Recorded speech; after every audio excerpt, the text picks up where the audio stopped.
आनंद जी, ये इस सवाल जो है इसी को मैं अब आपसे भी पूछूंगा, क्योंकि लगातार मैं बार बार जोर दे रहा हूं, और शुरू में ही कार्यक्रम की शुरुआत में मैंने जैसा कहा था कि हमारा जोर ये समझने के लिए है कि किसानों में और जो वास्तव में जो लेजिस्लेशन है या जो कानून है और कानून किसानों की समझ है, उसमें जो फर्क है वो कहाँ पर है।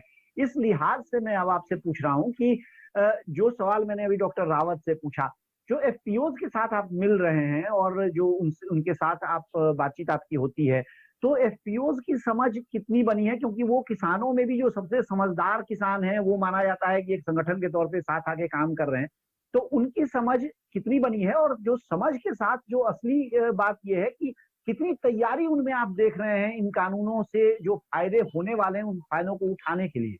जो रावत जी ने बताया, मैं उसमें पूरी तरीके से सहमत हूँ। ये जो तीनों लेजिस्लेशन आए हैं, ये किसानों के लिए बहुत ही पॉजिटिव है। उनको अब जो तीसरा वाला आया है, जो कॉन्ट्रैक्ट फार्मिंग वाला है, कॉन्ट्रैक्ट फार्मिंग पहले भी हो रही थी। पंजाब, राजस्थान, एमपी और तमिलनाडु में एपीएमसी एक्ट पहले अमेंड करके वहां पे चालू कराई गई थी कॉन्ट्रैक्ट फार्मिंग। आईटीसी का ई चौपाल चालू किया गया था एमपी में। तो उस तरीके से बड़े एग्जाम्पल है। पेप्सी अपना पंजाब में पोटैटो खरीदता है फार्मिंग करा करके। अगर देखा जाए तो ये हमारे देश में सबसे बड़ी समस्या क्या है? हमारे देश में सबसे बड़ी समस्या है कि हमारी इतनी बड़ी आबादी आज की तारीख में खेती बाड़ी पे डिपेंडेंट है बाकी देशों के मुकाबले। और जैसे जैसे टाइम पास हो रहा है, जो लैंड फ्रेगमेंटेशन है वो बढ़ता जा रहा है।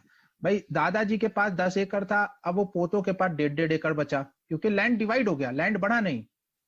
तो उस हिसाब से जो फ्रेगमेंटेशन की वजह से आप कोई नई टेक्नोलॉजी नहीं लगा पाते। एक खेत में कोई एक सीड लगाता है, बगल वाले खेत में दूसरी सीड लगाता है, तो जो ग्रो भी करते हैं वो कोमिंगल नहीं हो पाता, मतलब मिक्स नहीं हो पाता, उसकी अलग वैरायटी।